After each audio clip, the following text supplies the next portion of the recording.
আল্লাহ রাব্বুল আলামিন বলেন, আওয়ালাম ইয়ারাল্লাযীনা কাফারু আন্নাস সামাওয়াতি ওয়াল আরদা কানাতা রাতকান ফাফাতাকনাহুমা وجعلنا من الماء كل شيء حي জোরে বলুন আল্লাহু আকবার। ওই সমস্ত কাফেররা কি দেখে না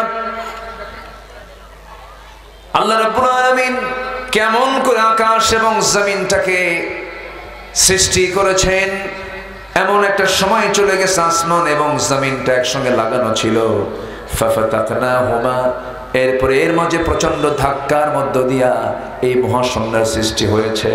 অর্থাৎ বিগ ব্যাং থিওরি, আজকে আধুনিক বিজ্ঞান প্রমাণ করতেছে যে বিশাল একটা ধাক্কার মধ্য দিয়া আসমান জমিনের মহাশূন্যতা সৃষ্টি হয়েছে। ঠিক একই কথা ১৫০০ বছর আগে আল্লাহ রাব্বুল আলামিন কোরআনে বলে দিয়েছেন। মানে বিজ্ঞান কি প্রমাণ করেছে না কোরআন থেকে ধার নিয়েছে? কোরআন থেকে ধার নিয়েছে। এরকম ভরি ভরি তথ্য কোরআন জানিয়ে দিয়েছে বহু আগে। মানব রচিত কিতাব তো এটা নয়।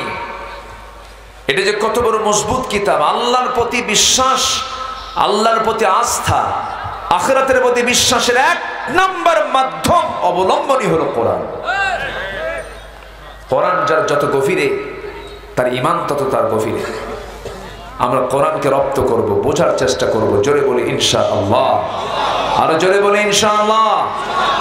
এই 16 বছরের সেই সকল জ্ঞানের মূল উৎস